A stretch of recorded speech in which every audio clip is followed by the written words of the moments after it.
after the yatra, I went down to Los Angeles for my initiation ceremony there.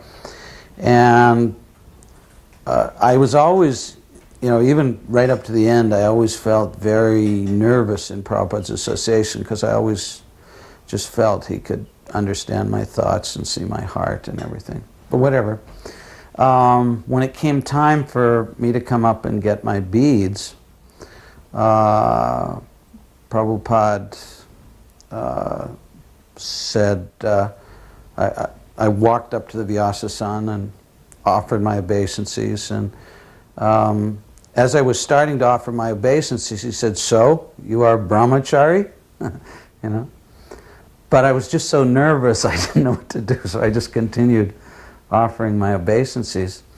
And so someone was trying to tell me, Prabhupada's talking to you, Prabhupada's talking to you, but I just kept offering. I wanted to avoid. Because he was like God, to me it was like he's come to save me, and it was a relief of a huge burden. I mean, in the material world I was in such material anxiety, and Prabhupada had relieved my burden, and he was so beautiful, and so I was very shy. But then afterwards it kind of struck me that maybe he's given me a blessing that I'm a brahmachari. And by Krishna's grace, I never got married, and here I am, struggling. I was contemplating, because I had this thing in my mind that I hope I have a good name.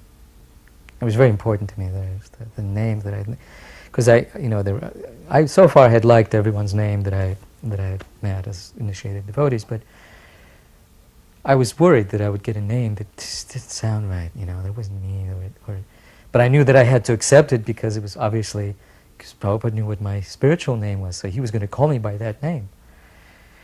So it was just a struggle going on inside my, completely on a superficial platform. It had nothing to do with it was just distraction. My mind was just distracting me from. But I had some significance, I knew, so I dwelled on it as long as I needed to. And I was thinking, the name, I was attracted to a particular name. I thought, well, maybe I'll get that name. This is a good name. I like the sound of that name. And the name was Madan Mohan. Madan Mohan. I kept saying Madan Mohan. Boy, that's a good name. I hope I can get that name. Obviously, totally whimsical. So, a few days passed, the time for initiation came. In the meantime, I had gotten some ready-made beads, which I was... No, actually, these beads I had with me, and I had actually I had been using them because I had been in a temple for about 6 months in Montreal. So these were my beads. So I brought them with me to the yaga, to the initiation. And it was a beautiful scene, of course. I had never witnessed so much grandeur and so much effortless grace, all in such a small, in a small space, and there's such simple gestures. It was a wonderful experience. But so during this, when Prabhupada would take the beads from somebody, then chant on them, then return them. When it came my turn, I hand him my beads.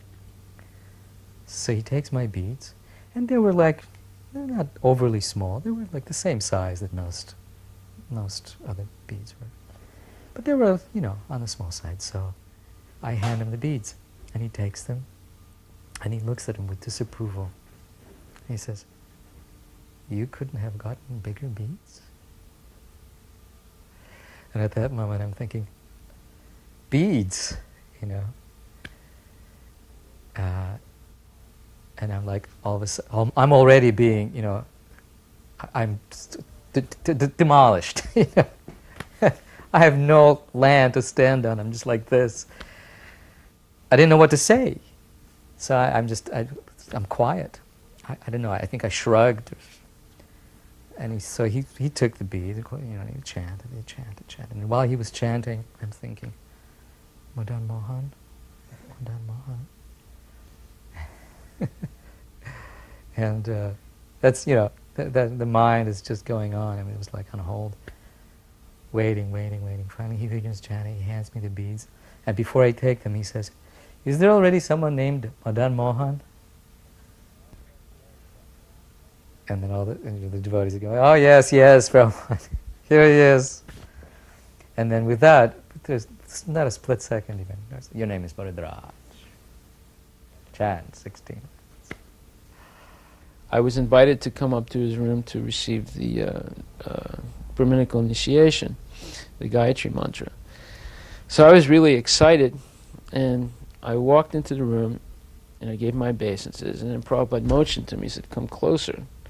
So I went close as I thought I should be, and then he said, come closer. So I sat right next to him, he made me sit right next to him. And then he gave me a piece of paper to look at with the Gayatri mantra on it. And then he said, come a little closer, and he began to repeat the words of the mantra, sort of, close to my ear. So I was very excited. We were alone in the room, and it was very intimate. So after that, I was going to leave the next morning. So he began to speak to me a little bit. He said, so you are leaving? And I said, yes, Prabhupada. And he said, so you are going by Calais?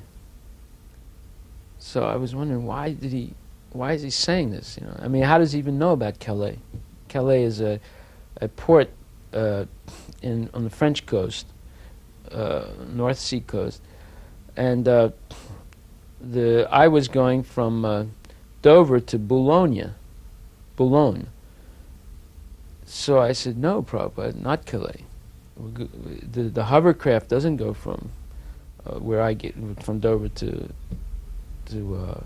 Calais. He said, you are sure? I said, yes, Prabhupada, you're wrong. Then I realized what I was saying. I was telling Prabhupada he's wrong, And I felt inside I shouldn't say that, So he just looked at me and smiled and said, that's all right. He said, so thank you very much. And then I gave my obeisances, and Om Agyanya Timirandasya. And then he said, thank you very much. You continue, pursuing the work in Paris. So I went. So when I got to Dover, I kept thinking in my mind, why did I say no to Prabhupada? I should just not said anything, So when I get to Dover, there's an announcement, ladies and gentlemen, due to rough seas today, the hovercraft will not be going to Boulogne. So I heard that, I was like a little bit surprised. And I said, exceptionally, the hovercraft will be going to Calais today. So I said, oh no, I said, what a fool I am. Prabhupada asked me, are you sure? And I kept insisting, yes, I'm sure. So I remember that very vividly, We've been apprised of the rules and regulations. He didn't go through it. He just said chant 16 rounds, and Krishna consciousness means happiness, which he had said many other times over the years. Krishna consciousness means happiness, which was a very, very strong thing. Prabhupada sometimes gave very nice, short instructions. We were in Nandagram looking at the paintings and the art, and it was beautiful. And he turns to me and says, art means full belly.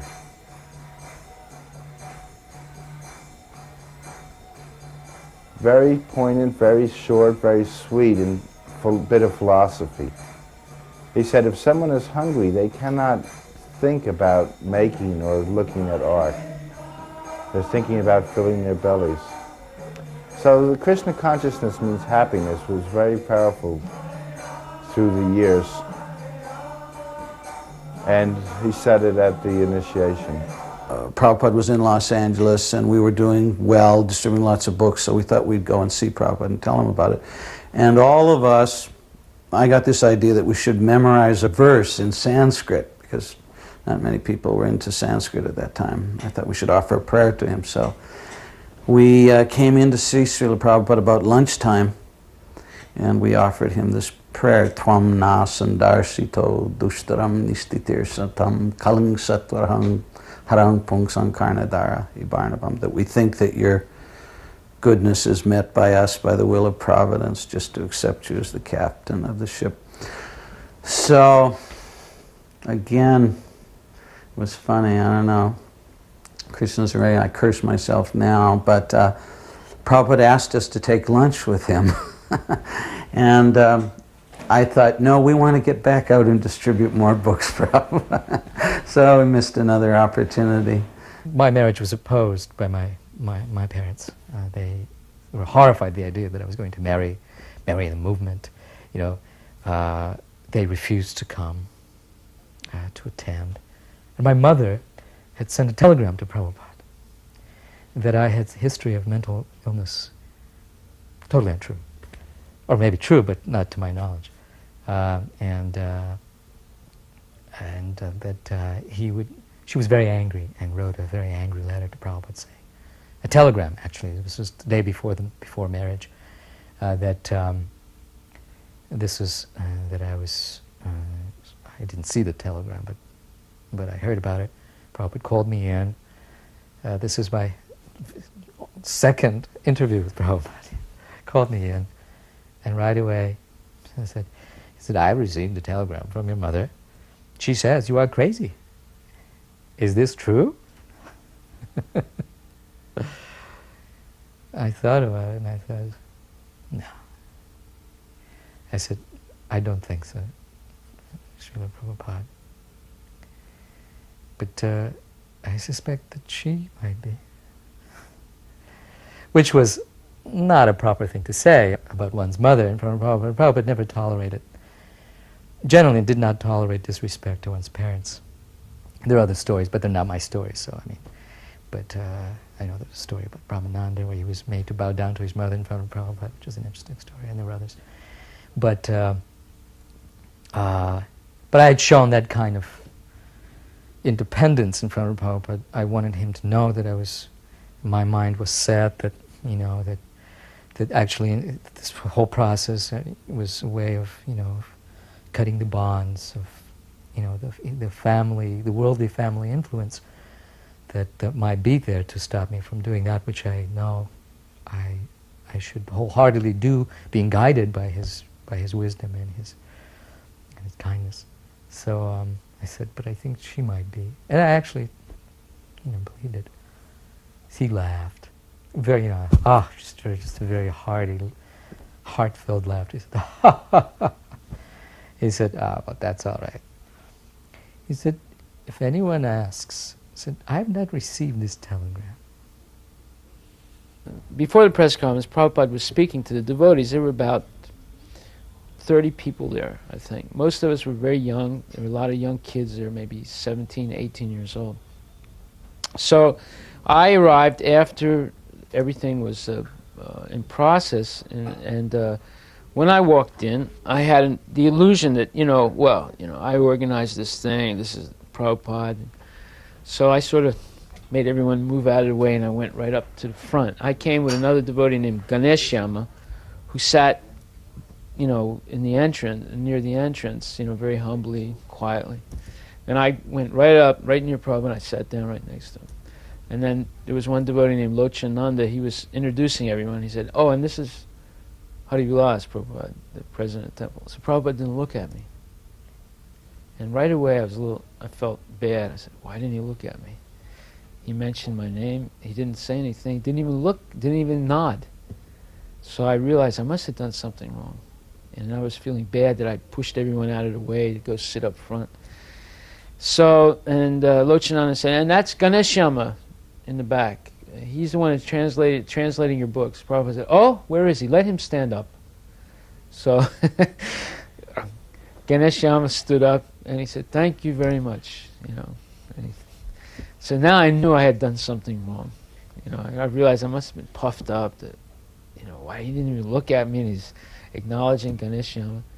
So then they kept speaking a little more, and Prabhupada was thanking the devotees for participating in Krishna consciousness. Then finally there was news that we had just got a new temple. This was a major accomplishment.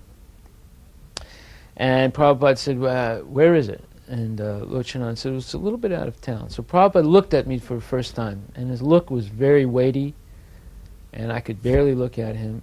I felt, very, let's say, puffed up, and he had already put me down in a sense, and I was feeling very contrite about it. And then he said, "So how far is the temple from Paris?"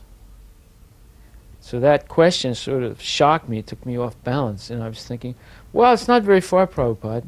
He said, "Oh, how far is it by car?" I said, "Well, I'd say it's about 45 minutes. He said, "Oh, and by train?"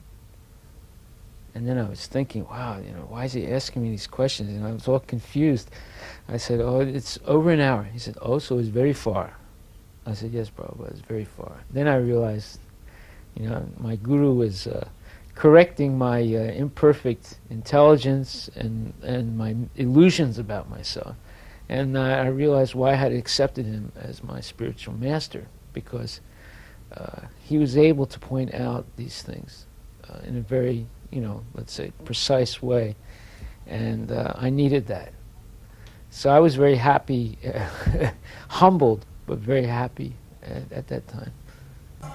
First Kumbh Mela, we were there. We were in a grand tent. It looked like a nomadic Bedouin tent. It was very large. Prabhupada was in there. We were all gathered, not all, but the so-called big guns, the people that... Again, it wasn't because he loved us more. It was because we were doing something, and it was reciprocation. Parenthetically, because before I forget it, we were on a train, and Prabhupada said, "I do not love any devotee more than the other, just like Krishna reigns on the ocean. His mercy is throughout." Well, similarly, he said, Krishna loves all his devotees equally, but if someone steps towards him, he will reciprocate. He will show that love. So Prabhupada was showing great love to the people who were doing something. So the so-called leaders were there. And he asked us, "How do you know Krishna is God?" So somebody says, "Because it says so in the Bhagavad Gita." And Prabhupada says, "Someone can say that is just a book." And I said, "Because you say so, Prabhupada." He says, "I am just old man." Someone will say, "What does he know? He is old man." So we didn't know. So Prabhupada said, the answer is because you feel the ecstasy. You feel the bliss. You feel the nectar. The proof of the pudding is in the eating. And I thought, what a great answer, because I had many times felt the ecstasies. That's what kept me going. And Prabhupada.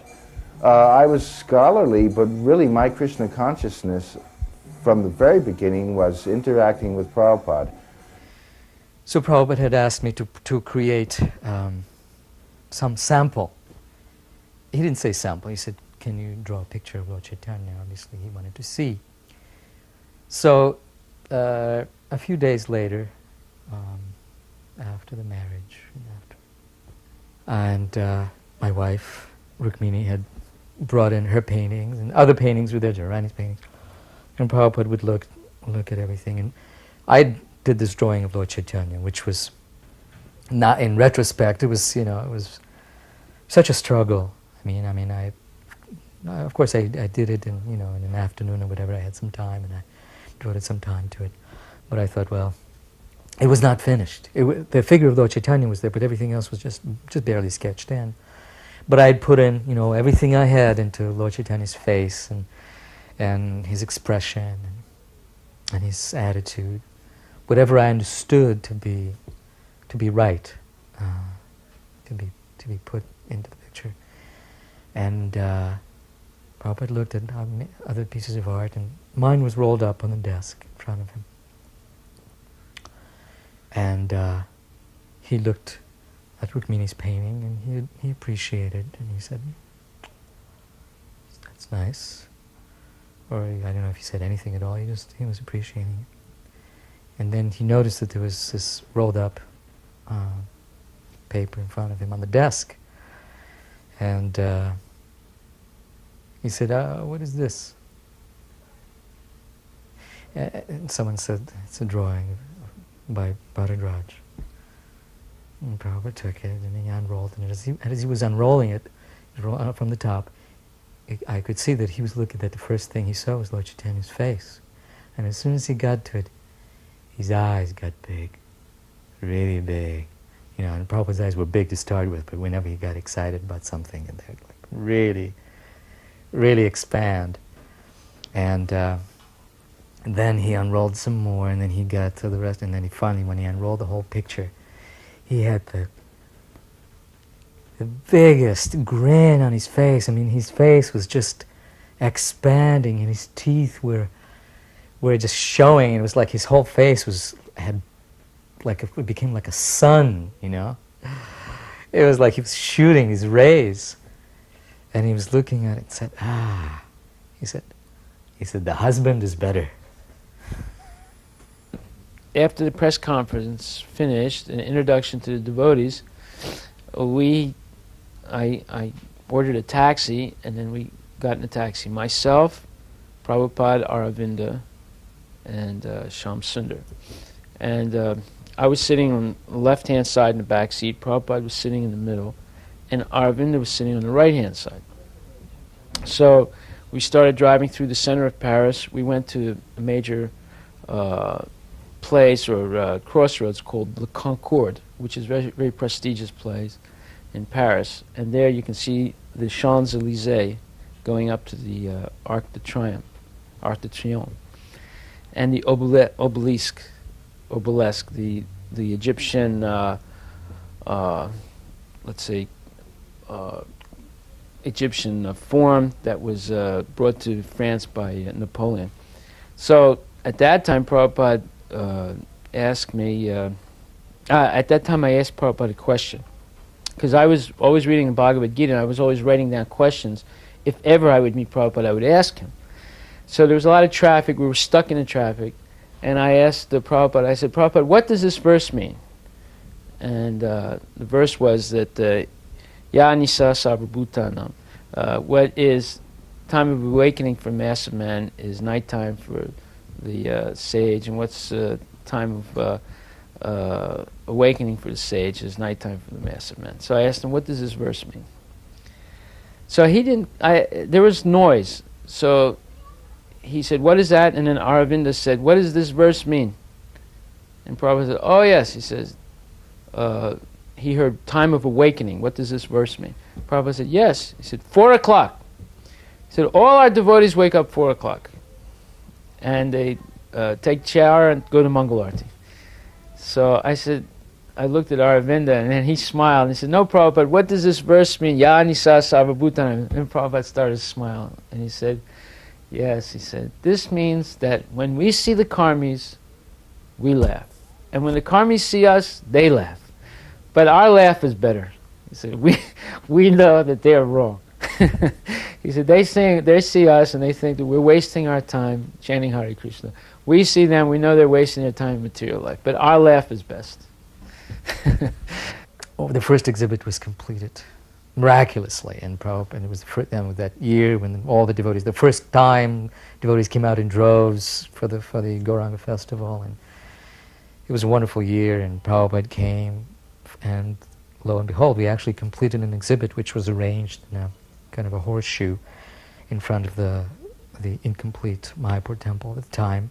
So everything was like that, shacks, the exhibits were made in these bamboo shacks, and everything was like just barely kept together with some cow dung and arrowroot and twine, and but I thought, to this day, I think those are the most wonderful exhibits that we had created. There was such vibrant, raw energy, real wonderful. And so we started.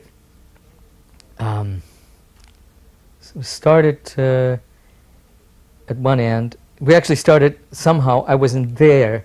I missed the beginning. I was, preparing something and getting things ready, and the tour, Prabhupada's tour, had started. It was his first time of seeing the exhibit, and all these devotees were there. So I'm running, to try to catch up. And so they started it backwards, started at the wrong end, and going backwards from the end to the beginning. The beginning exhibit was my work. And one of the end exhibits was Rukmini's work. Not the end exhibit, but one of the last ones. And after the first or last exhibit, Prabhupada moved on, and he came to the exhibit that Rukmini had done, which was wonderful. It showed, it was an exhibit of Lord Chaitanya in fainting ecstasy in front of the Jagannath Murti, Jagannath, Subhadra, and Balaram. And Lord Chaitanya was like a stick in this transcendental, ecstatic condition. And Prabhupada looked at it, and you could tell he was drinking the nectar and that he was affected by it very much. And he said, "Who has made this?" And by that time I had caught up, with the procession, and I said, "Rukmini, my wife, has made this." Prabhupada said, "Very, very good." So then slowly moved on to the next thing, came around, and finally came to the last exhibit, which is my exhibit. And it was an exhibit of Prahlad, of Nrsingadev tearing Hiranyakashipu, and Prahlad standing there and offering him prayers. I think a picture of that exhibit actually made it into the songbook, one of the early publications. And Prabhupada looked at it and said, "Well, who has made this?" I said, "This is my work, Srimad Prabhupada." He said, "You still have some learning to do." He said, "This is not yet perfect. The wife is better, I think." So we're back in the tent in the Kumbh Mela, and so Prabhupada says, Krishna is God by the ecstasy. The proof of the pudding is in the eating. So many, many years later, I'm talking about 7 or 8 years later, we're in Philadelphia on a morning walk. Prabhupada says, he stops, everybody stops. How do we know Krishna is God? So I let a few people say this and that, and nobody knew. I said, because we feel the ecstasy, we feel the nectar. The proof of the pudding is in the eating. He says, no, because the Bhagavad Gita says it. So I said, but Prabhupada, you said, and by that time he's down the way he's walking. So it was one of those seeming contradictions that didn't contradict, because it's transcendental. At one stage, we literally had no manpower because Western devotees, somehow I never got sick in India, whereas everybody else, would go fat and come back skinny. I went skinny and came back fat. But in Bombay, there were very few devotees at Hare Krishna land. There was a lot of work to do, and Tamal Krishna, who's the GBC, was discussing with Prabhupada what to do. And I was just a brahmachari, an insignificant brahmachari. I was, doing a little preaching, going out on life membership. And so for some reason or another, Prabhupada called me into his room when Tamal was there and, asked me, Sridhara, what should we do? What can we do? These are the problems. He'd ask me. I was flabbergasted. I thought, well, I'll try to work harder, Prabhupada. I didn't know what to say. So it was bewildering. So when Prabhupada walked in, immediately he wanted to have darshan. It was just a Guru Garanga altar. We had a picture of the Panchatattva. So he walked into the temple, and I was very, a little tense. I didn't know what was going to happen, if he'd approve. It was so simple. And he looked, and he said, "Oh, my Guru Maharaj is here." And he gave his dandabats. So that that really impressed me, because here was Prabhupada. This is only 1970, but still such a great personality, and he's giving his dandabats to this very, let's say, humble altar. So that was wonderful. He said, an artist worships Krishna by his intelligence. So that very, so just sitting and thinking of Krishna, intelligently making decisions how to portray Krishna. That is engaging one's intelligence in worship. And by doing so, then Krishna reveals himself. The communist thing is going on in Calcutta at the time. They were bombing in North Calcutta. There were some seats for life members, a rupee each. Some communists came and they say to me that this is distinction. Those seats are for a rupee, and some people might want to sit in those seats and they can't pay a rupee. I said, well, some people are life members and they want to sit in seats, so we're making that option. They were complaining, so I said, well, go sit in the seats. If there's distinction and you like the seats, go sit in the seats. But previous to that, they did, and they were satisfied with that. It kind of diffused it. But previous to that, they had sent up a chit, a piece of paper on the stage that said, quit or die, to Prabhupada, quit or die, which was their languages, like, quit India or die. Does this sound all right? Quit India or die. Prabhupada starts out with the Brahma Samhita prayers. They're so beautiful. It just soothed everybody. There were 2,000 people, and there were some hecklers there.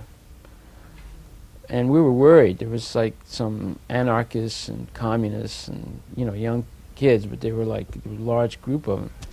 So when Prabhupada first began to speak, he was sitting on a wonderful throne, Vyasa that was built for him.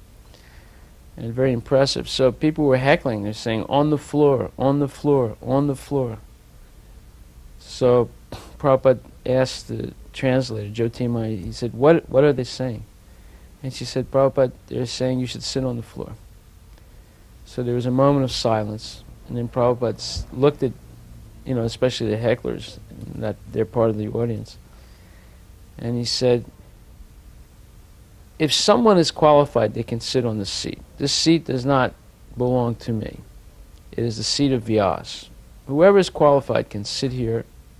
Whoever is qualified in speaking the Bhagavad philosophy can sit here. He said, but if you can hear me better, I will sit on the floor. Now something happened. When he said that, and it was translated, it was like the weight of that statement was enough to stop them. After that, they remained quiet and respectfully listened to Prabhupada. It's just the way he said it. If you can hear me better, he said, I will sit on the floor. I know in India, I had an opportunity to see how he really expected a lot from them, from Indians, and he encouraged them a lot, and it was almost, because the type of Indians that he attracted were always very, very high-class people. I mean, big industrialists, and not only big industrialists with money, but people who had principle, people who were, if not Vaishnavas, a mixture, like Dr. Patel, for example. That was the most amazing friendship or association or whatever you want to call it. And I saw so many occasions where Prabhupada was very, very intimate with Dr. Patel, almost like a friend. He let him get away with virtual murder in terms of Dr. Patel's attitude and challenging Prabhupada and joking with Prabhupada. But I did see, and it imbued in me that vision also, that if Indians would just take up Krishna consciousness and pursue it the way Prabhupada was doing, that it would be a great addition to Lord Chaitanya's thrust in the Sankirtan movement. He really wanted Indians to get involved, and just the way he was very charming, he was very respectful towards them. At the same time, he wouldn't let them speak nonsense, but it was almost like so much respect and love involved that they appreciated being chastised by Prabhupada, and he often said, I can do, you cannot. Prabhupada starts out with the Brahma Samhita prayers. They're so beautiful. It just soothed everybody. Pishima comes up on the stage, and she had a following of mostly ladies from Bengal, and they were all, since she was at the front of the stage, or they were going up, we just finished the Brahma Samhita prayers, ready to start the program, and we hear all this noise. And they're talking, and da-da-da, and then some men get up and say, shut up, and they're making more noise than the original noisemakers. So Prabhupada calls me over and said, what's going on? I said, Pishima is trying to get your attention. See, it's an off-the-wall thing. He looks at me, like we've got a program to do here. So what is going on? I said, some disciples and well-wishers of Pishima are there, and so they're making noise. He says, get them to stop. So I went there, and as nice as I could, I said, we've got to stop, and it subsided in about 3 or 4 or 5 minutes. So I went to Prabhupada, I said, okay. He said, I used to beat her up and I still shall. This Prabhupada was talking about qualifications, a man's qualifications, and how hard it is to judge, and that it is almost a gift to judge another man's qualities. It isn't a matter of just comparing one man to another, or going by some standard of socioeconomic worth. And he said my grandmother was expert at this. And he said she was a simple woman, not educated, and but everyone respected her opinions. He said, I'm trying to remember whether it was his sister, I think it might have been his sister, who, there were a number of boys who were applying for the honor of her hand. But it had to go through the grandmother. She was the one who decided who was worthy and who was not worthy. So, so this young man was there, and he was well educated, and she was like drilling him, He was educated and came from a good family. He had, there was money, and he was just, a gem of a person, upstanding, and so on. And then she said, can you ride a bicycle? He said, oh no, I never learned. And he was a young man in his, I guess, early 20s. She said, so she didn't say anything. There was one of the questions she asked him. And afterwards, so they came and said, well, what do you think? She said, he's worthless. And everyone was in shock, She said, he has no drive. He said, any boy, any young boy has an opportunity to learn to ride a bicycle, he will get on, even if it's not his own, some friends, he will get on and try to learn. Who has any kind of drive? He said, he has no drive, he's worthless. So that night, about 12 o'clock, we're waiting outside the Olympia Theater to get a taxi, because we were so poor, we didn't have a car, we didn't have anything. We had just barely gotten into that house. So as we were waiting near an outdoor cafe, I asked Prabhupada, I said, Prabhupada, I know you're tired, would you like to sit down here? So he just looked at the chair and he looked at the place and said, what is this place? I said, Prabhupada, this is an outdoor cafe. Cafe? They are drinking and smoking here? I said, yes, Prabhupada. He said, Guru cannot sit in such a place. So I felt, wow, I said, this is amazing. Every time I talk to Prabhupada, he instructs me about Krishna consciousness. Like, it was very, very, wonderful. So I said, okay, Prabhupada, I'm sorry. I thought maybe you were tired. He says, that's all right. I said, Guru cannot sit in such a place. So the taxi came, we went back. So on the way back, I asked Shyam Sundar, I said, it's 12 o'clock, 1 o'clock. Should we get up in time for Mangal Arati? He said, well, devotees should sleep 6 hours. So you just sleep 6 hours, you can get up. I said, is that all right? He said, yes, that's okay. So with that understanding, we took rest. So at 4:35 in the morning, someone is, like pounding my arms. Get up, you nonsense, get up!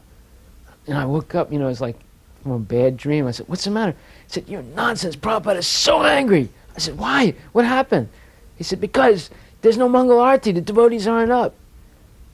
I said, oh my God. I was really like confused, So I ran downstairs, and some devotees had just started, doing a kirtan, and everyone was looking at me with dirty looks, and why did you let this happen? I tried to explain, but then I just kept quiet, I didn't say anything. And then someone grabbed me and said, come on, hurry up. I said, what's the matter? I said, we just started Mangal Arati. Prabhupada wants you to come on a morning walk. So I went outside, and there was Prabhupada waiting, and we started walking. So that was wonderful. All of a sudden, we're in the fresh air. It's about 5:30, 6 o'clock in the morning. It's a very nice spring day. And at that time, Prabhupada started speaking, and he said, Sham Sundar, why are the Grihastas in Maya? He said, why are all the Grihastas in Maya? So Sham Sundar, he didn't say anything. And then Prabhupada stopped, and he looked at us, and he smiled. He said, because that is their position.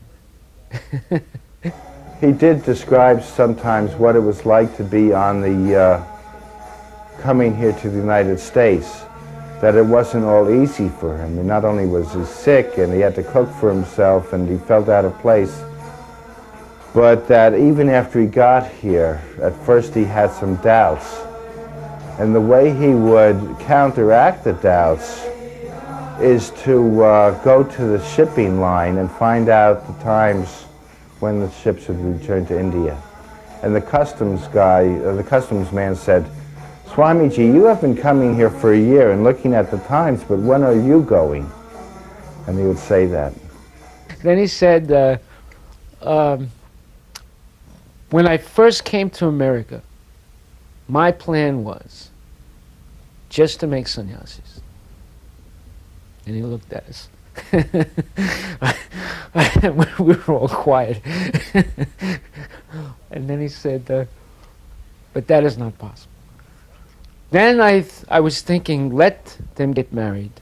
Husband gives wife one child. Wife goes to Vrindavan, husband takes sannyas. Then he looked at us and he said, but that's not possible. I said, that's all right, you can chant Hare Krishna. So we were all like in a state of shock. So then we kept walking, and then Prabhupada said, he stopped and he looked at the house. He said, this house is first class.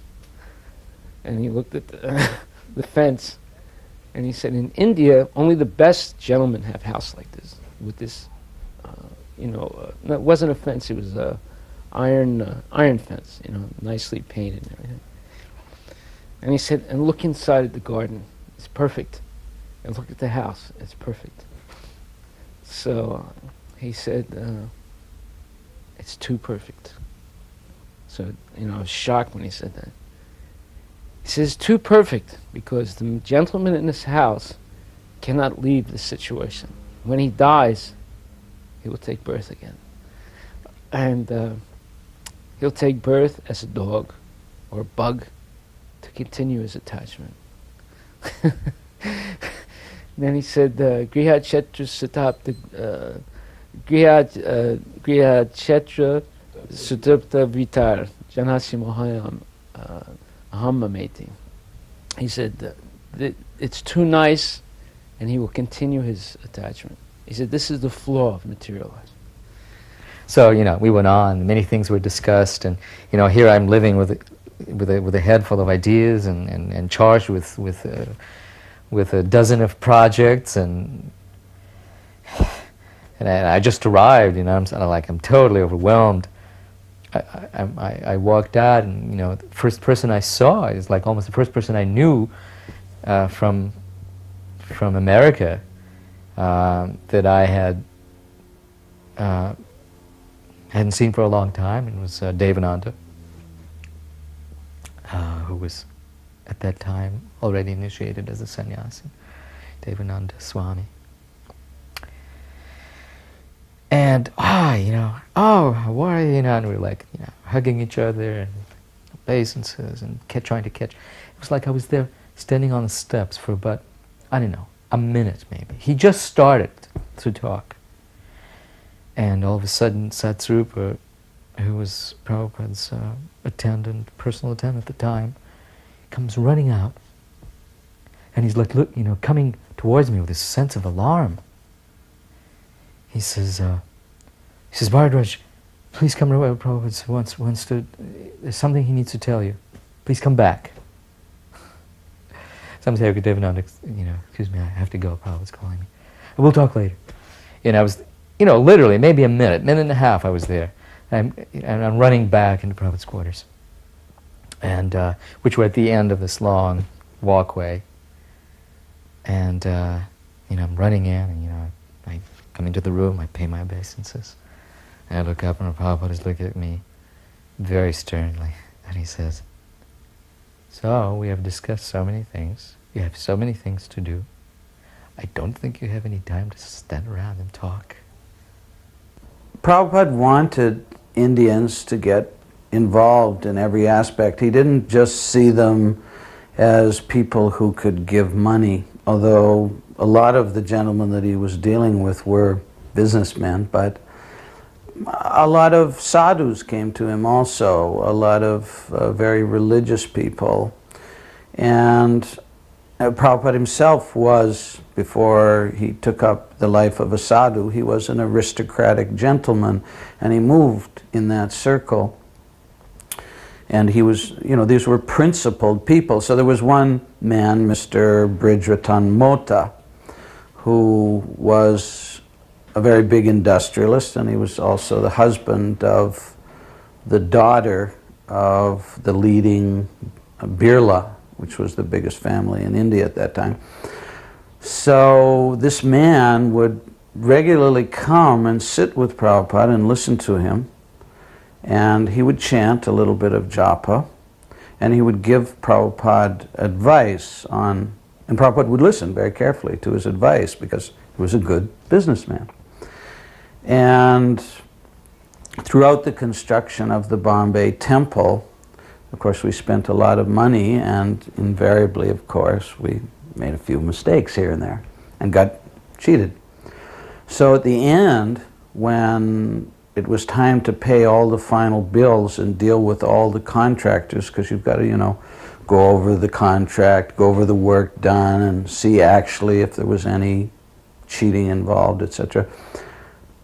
To our amazement, Prabhupada turned everything over to Mr. Mota, gave him the final authority on who to pay and how much to pay and how much to cut. And of course, he saved us a lot of money.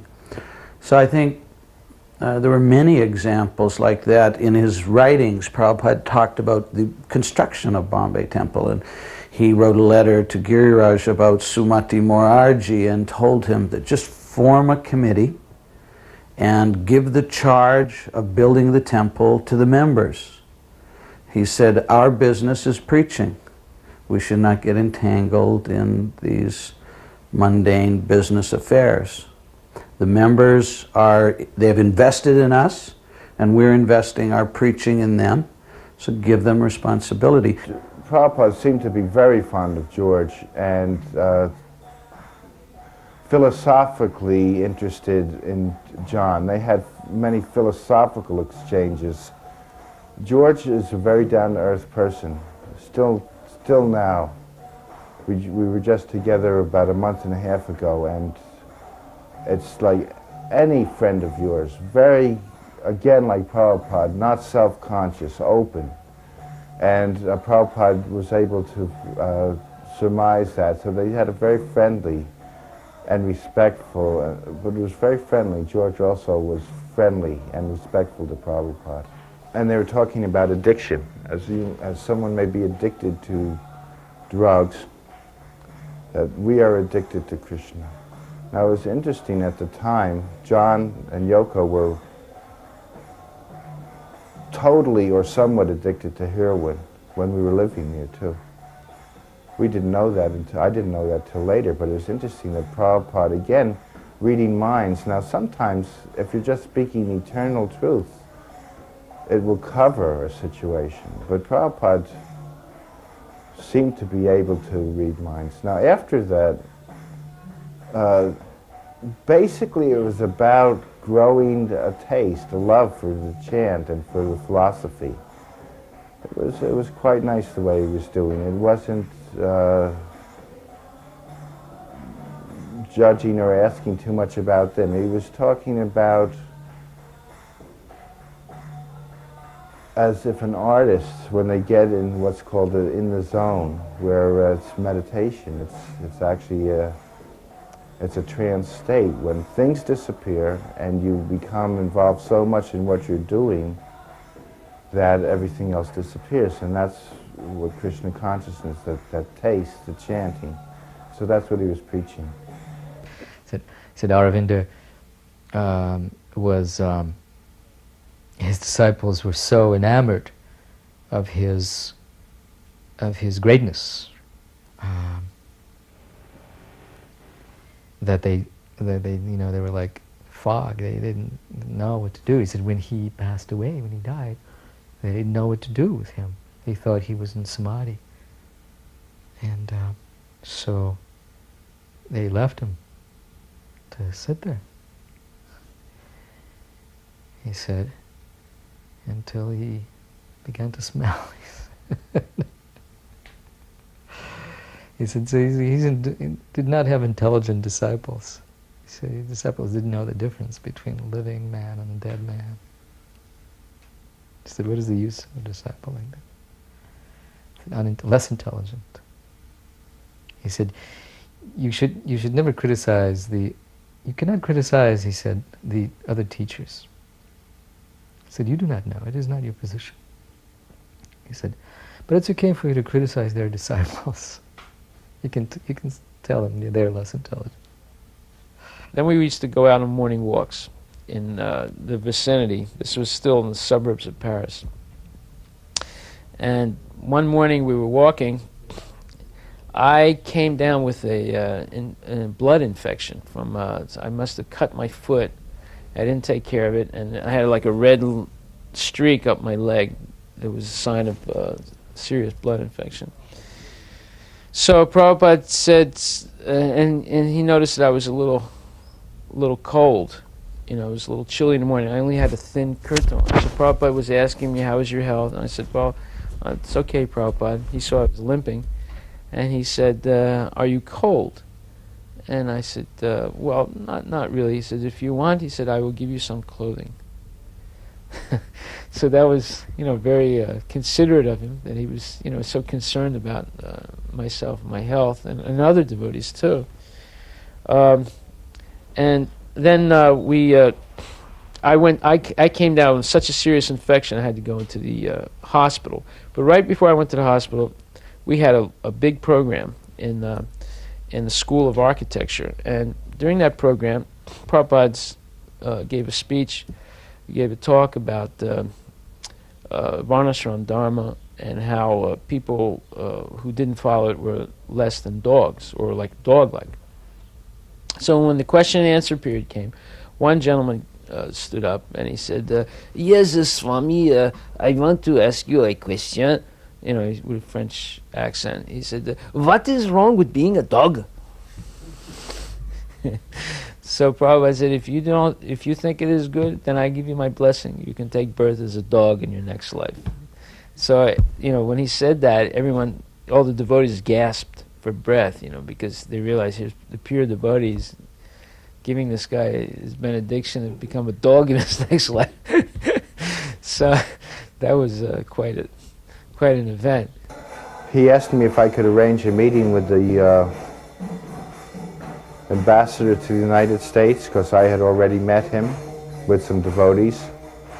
And he was leaving Delhi in 2 days, so he wanted to see if I could do it in a day, or do it before he left, and I was able to arrange it the next day. And so we went there and we took some devotees, think we took Dinanath and Yadabara. Yadabara was a Peace Corps guy, so we could say he was in the Peace Corps and this man was in the Navy. We didn't necessarily say that he left the Navy for Krishna consciousness, but so it was like sort of like trotting the people up to the showcase. But by this time we were friendly with him. He had already put me together with the Food for Peace people, and I was able to get many tons of food, mixtures that we could distribute. Unfortunately, nobody in India liked it because it was wheat-soy blend mixed with sugar, and even the cows didn't like it, but that's a little bit of humor. But they gave us many tons, and he liked me. And so the meeting was arranged, and Prabhupada, they gave us, he asked if you'd like tea, and Prabhupada said we don't take tea, so they gave us warm milk in gold-rimmed American Eagle cups and saucers, and Prabhupada began to say that, again, that there are many separations, but these are not very important. Like, you may think you are American and that you may think that I am Indian or Hindu, but that in Krishna consciousness we rise above that, bodily distinctions, and these can be changed. And he explained, you can change our name, we can change our passport, we can change where we live, change the country of origin. So these things are temporary, and we should not think of each other as that because it only separates. So he says, just as I don't call you Mr. Striped Suit, Kenneth Keating had a gray and white striped suit, and you don't call me Mr. Orange Robe.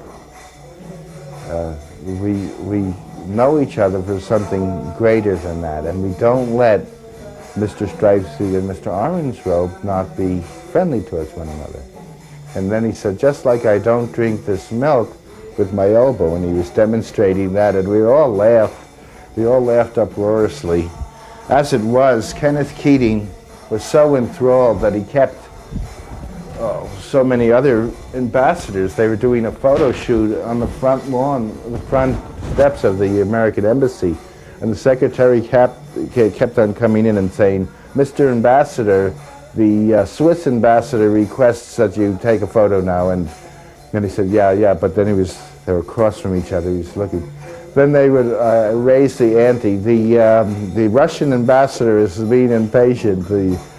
So finally, Kenneth Keating said that we have to bring this meeting from the sublime to the mundane. I have to go. And Prabhupada immediately said, I have to bring this meeting from the sublime to the mundane too. I want to meet your president, who was Nixon at the time. And so Kenneth Keating said that actually he had gotten that request before, and that Mr. Nixon really was not that interested in meeting anybody from India, but he would try. Muralidhar was in that same predicament, in that enigma. What do I know about Krishna? How do I paint Krishna? This struggle, the eternal thing, and what's my qualification, and how is it possible, and what is, how can I look at what I'm doing as a divine representation, and if I can't, what would it be to somebody else?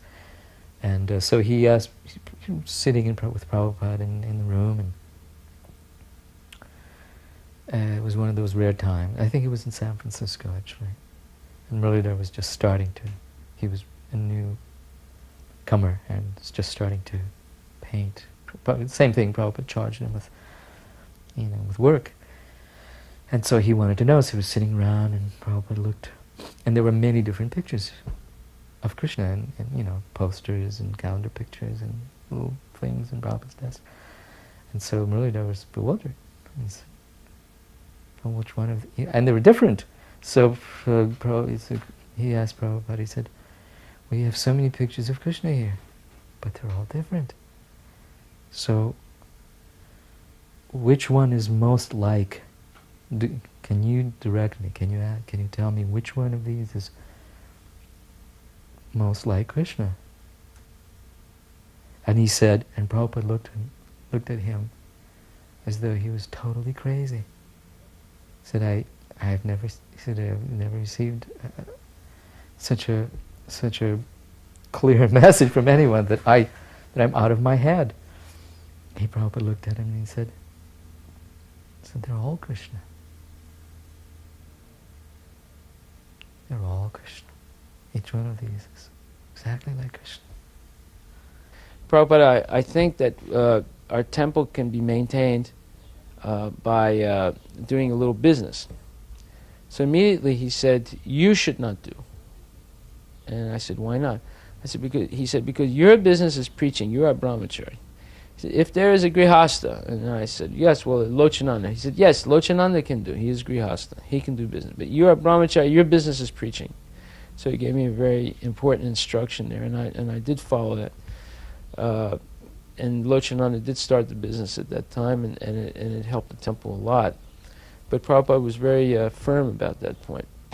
And then he told how his Guru Maharaj had gotten somebody to buy cigarettes for a visiting scholar from Germany.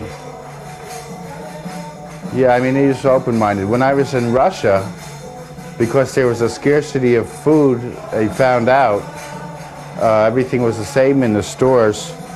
He said, you could even eat meat if you have to keep this preaching going on. I didn't have to, but there was things like that. So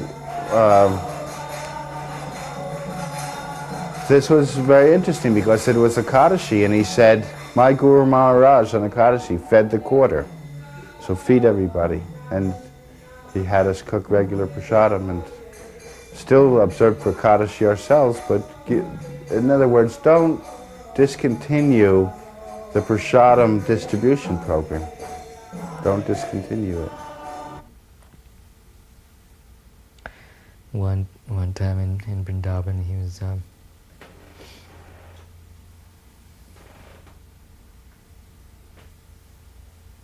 he was recovering after a long illness. Apparently, began to take his morning walks again, and the devotees were overjoyed to, turned out in great numbers to walk with him. And then Prabhupada was feeling very inspired. These walks, but he would come back from his morning walk. He was practically exhausted. He'd be laying there for the rest of the day. But on the morning walk, he was energetic. He would talk and be very animated and argue it, be very strong. And so I remember one morning he said, how is this? He said, I can walk, and when I'm walking, I have the strength. And here we are talking and walking, and I'm feeling strong. But when I get back, not. He was just thinking out loud. He said, I have no strength. I cannot move almost. So, what is that? And as the other devotees became really thoughtful with him, so, what is that? How is that? And Brahmananda said, it's transcendental. Srila Prabhupada. And Prabhupada looked at him for a moment and said, yes.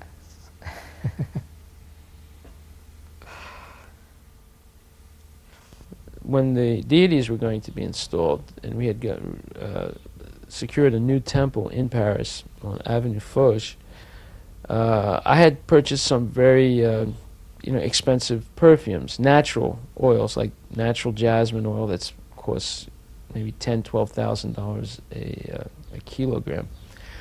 And I bought all these precious oils in smaller quantities for the installation of deities. So when Radharani was being bathed, Prabhupada applied some perfume on her face and her body. And then all of a sudden, he stopped. And then he asked for yogurt, because the perfume must have, some way or other, reacted with Radharani's skin, and it created like a slight blemish on her face and on her cheek. So for the next 20 minutes, Prabhupada bathed her cheek with yogurt. And I felt very bad about that I had, I had purchased that oil. And he spent a long time bathing Radharani after that and looking at her and kept looking at her cheek and, was very attentive. I don't know how that happened, but, that was like, he was so attentive, and all the devotees noticed. He just kept putting yogurt there and looking at it and putting more yogurt like that.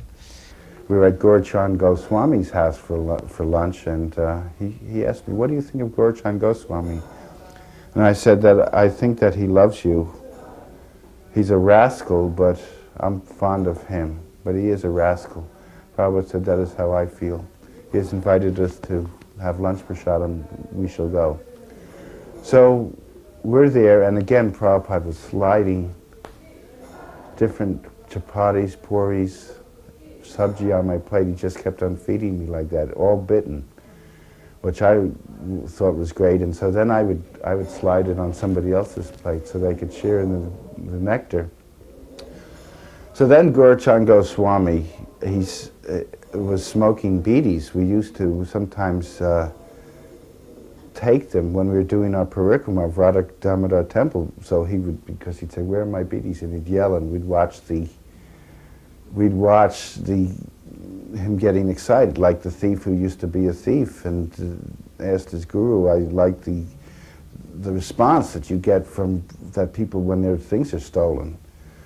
So the guru said, just put their luggage in other rooms, and then they had the response. And then he said, "My dear Prabhus, I was a thief, and I can't do that anymore. I'm a Vaishnava, but I just wanted to see the response, and here's your luggage back." So Gaurachan Goswami at the end of the meal wanted to have a bidi. He couldn't see. He was actually almost totally blind. So we went behind the door and had a bidi. The only thing he wasn't behind the door. He was sitting in the front of the door in kind of a sneaking view. And Prabhupada was eating, so then I said like that, and we had a good laugh because it was really obvious. He was trying to sneak and there was smoke all over the place. So I saw how he freely gave of his time to them. And he would listen to their problems. He would even, that was the wonderful thing, he would even talk about their family problems. He would talk about, petty things. And then, he would encourage them to come more often to the temple. Or, for example, Dr. Patel, at one time Dr. Patel was sick for a few days on the morning walk. So Prabhupada got very concerned. Where is Dr. Patel? Somebody please call him, find out what's happening. So, overall, I was in Bombay for many years. Then I became the president of Calcutta. And there also I had a lot of opportunity to, actually more so in Calcutta, to be trained almost by Prabhupada. And I saw him working with the Indians. And to me, it just gave a whole new perspective to my understanding of how big Prabhupada's plan was in Krishna consciousness. It was, not some type of just cult or something, but he had an idea of a nation or an internation of Krishna conscious people. I asked Prabhupada that Gaurachan Goswami is in the Goswami family, but he doesn't want his son to eat prasadam with us. And Prabhupada said, yes, that is a distinction. You can find out how they really feel about us in Vrindavan. Invite them to prasadam. And if they come, they are for us. And if they don't, they are not. And it was one of these little etiquette things. After finding out that I spoke another language, he said,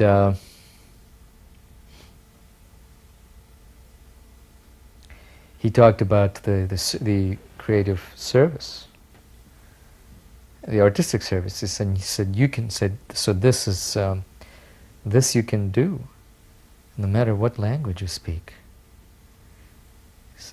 These images, just to paint Krishna. He said it. This speaks to anyone, anywhere in the world. It brings Krishna directly into their heart and into their mind. He says, this is not unimportant. This is great service. You should be convinced of this. So, the artists were beginning to feel more easy about, the pressure that was on them to stop painting and go out and distribute books, because there was that anxiety, but not being good enough, these people, they can only just sit there and paint, second-rate citizens. But Prabhupada said, no, he said, this is actually very important. So sometimes you can think of it as an even more important service, because it is not restricted.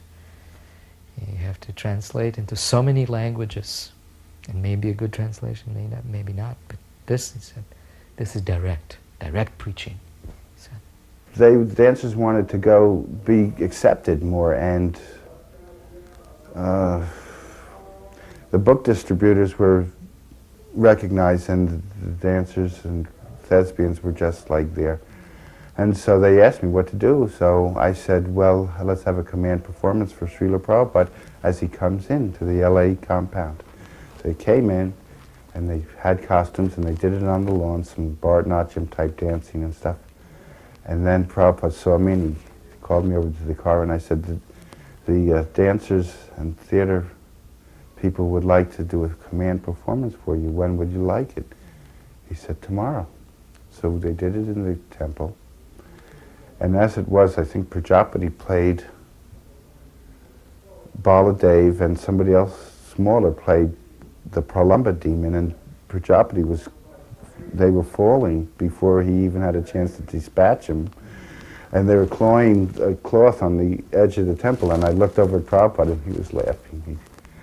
So the next morning, we're in the BBT warehouse, and Rameshwara's talking away about, oh, these are the books, and these are the books. And this is one of the times Prabhupada was reading minds, I guess, because he said, where's Prajapati from that performance? And of course he wasn't on the walk, he wasn't a big gun, so somebody ran to get him.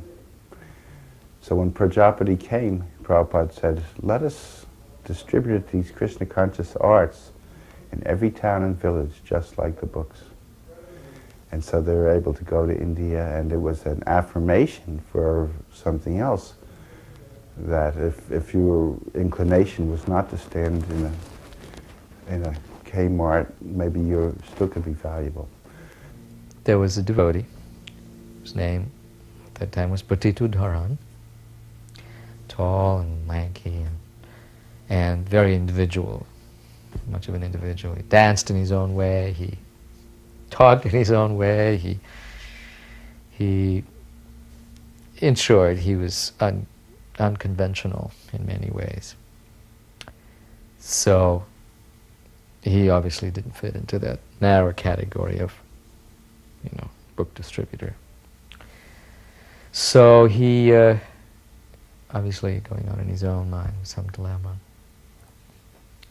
So he said, after a nice big kirtan in temple, Prabhupada gave a lecture, and then all of a sudden he said, are there any questions? So he comes out of the blue, he said, Srila Prabhupada, we're all here, he said, I'm paraphrasing, he said, we're all here eager to hear what will please you.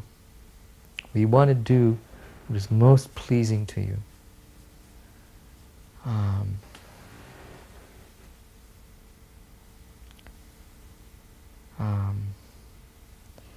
We've heard so many, there's so many different types of service is dear to you, and some, as you have said, is more dear. Will you tell us clearly what is most dear to you? And Prabhupada said,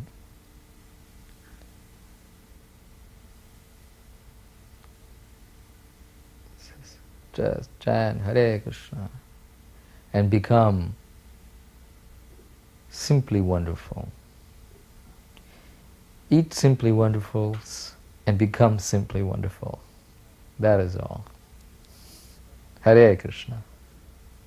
When I was the president of Calcutta, again, Prabhupada had his office, and he would meet his disciples there, and I was the president. Theoretically, I should be, sitting right at his feet and be the center of everything, and sharing and hearing all the nectar and everything. But I was always very shy, and I thought, let me go out and make more members. Prabhupada's here. I should make an extra effort to.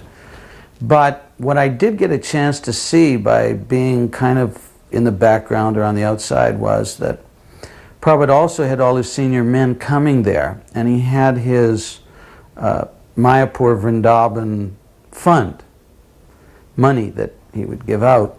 And it was very, very interesting to watch how the leaders, such as Jayapataka Maharaj and Bhavananda and Tamal Krishna Goswami and Giriraj Swami and Gurudas from Vrindavan, and they would all come, and Prabhupada, he didn't pick a project that he wanted to favor as much as he would look to see how much the devotee was enthusiastic about his project and how much he was prepared to organize it and manage it well.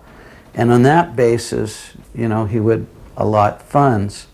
So it really depended a lot upon the enthusiasm in the individual for a particular project. And I think Prabhupada, again, I think Tom Hopkins in the World of Hare Krishna video, he noted how Prabhupada would tell someone, go out and start a magazine, and the devotee never knew anything about a magazine, and he would say, Krishna will help you. I kind of saw that also, that he really just would look for enthusiasm, look for a spirit of depending on Krishna, and he would reciprocate and respond to that. So Prabhupada saw Krishna in everything. He said that if Govinda slaps you, you accept it as mercy. It was during the Pakistan-Indian War in Delhi, and some people were saying, now we have blackouts and you're not putting the lights out, and aren't you afraid? And Prabhupada said, we're not controlling. You cannot even control your toothache, your stomach ache. They said, but what if the bomb should come? And Prabhupada says, if the bomb comes, I will see it as Krishna. And he looked up like that. Then another time, we were in a car coming from the airport to the temple, and I told Prabhupada that we were thinking about renting a store and calling it the Krishna shop. Prabhupada said, no. He said, call it Hare Krishna shop. He said, let them say Hare Krishna once in their life. And then he told the story of a Puranic story of a man who was charged by a boar, a wild boar. And he screamed, Haram, Haram, which means untouchable, dirty thing. And at that point he died. The boar, injured him, and he died. And Prabhupada said he went back to Godhead because he said, Haram. Now Haram means untouchable in Urdu, or whatever language was spoken at that time. But because it approximates the name of God, because he said that, he went back to Godhead. So Prabhupada said, this is how powerful the holy name is. Therefore call it Hare Krishna Sat. Let him at least walk by and see the name of Krishna and say it. So it was very, I was very, pleased to hear that. And when we did open something up, we call it Hare Krishna Sat. But most of the time people did not tell Prabhupada the full story. And one other thing, since I'm thinking of it, when they did, Prabhupada always wanted to rectify it right away. He didn't want to let it fester. For instance, the people from Hawaii who weren't initiated at the time, Siddha Swarupananda's folks, came to New York, and I had already hosted them in London, and they wanted to buy some books, over $300 worth. So I said, sure, I sold them. So the next day, someone told on me to Prabhupada that he had sold those books to the people in Hawaii. So Prabhupada, like many times before, got all the parties together. And he said, I'll give the name because it's personal rather than slandering. He said, he looks at me and says, Bhavananda says that you have sold over $300 worth of books to the people in Hawaii. And then he says, they are reading my books? And he does a mock thing like that. And they are chanting the holy name? And Bhavananda wanted to crawl under the cushion. So what I liked about Prabhupada is, rather than backbiting and this kind of thing, he'd get all the parties together, bring it out in the open. This was done all the time. People would get read. Oh, such and such says that you're da-da-da. So I like that very much. And this was in the last few days of his life, actually. Unknown to me, of course.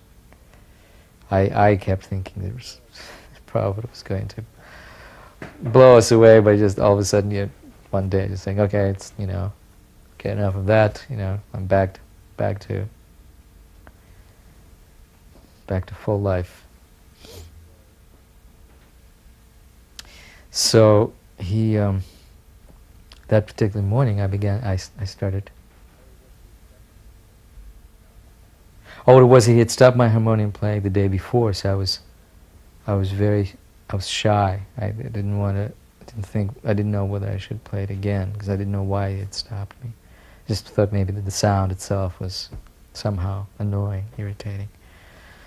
So then I would just chant without harmonium. But then on that particular morning, I ventured one more time to try to play the harmonium. But this time I played a tune that I hadn't played, that I hadn't heard for a long time. I hadn't played for a long time, but it was one of the first sort of unusual tunes that Prabhupada had recorded. It was recorded a long time ago, somewhere either in Boston or New York or someplace, and it was this Hare Krishna, Krishna Krishna, Hare Hare. Very unusual and soulful, and it's not, can't place it in any particular cult. It was just spontaneous, something that was just Prabhupada's own unusual sound, where it was coming from his heart somewhere. And so that morning I began by playing that tune. I don't recall Prabhupada stirring at all. I mean, there were days when he was just completely motionless. Couldn't even tell that he was awake or asleep or what. Just motionless. And he had been fasting for months now, months. I mean, just living on little water and pomegranate juice, occasional something, but really fasting. And but yet every day he would set aside some time for dictation. Even if he couldn't sit up, they would hold the microphone, to his mouth, and Prabhupada would continue dictating the translations and purports of Srimad Bhagavatam. Kept on going. But that morning, he was motionless. It was early morning hours,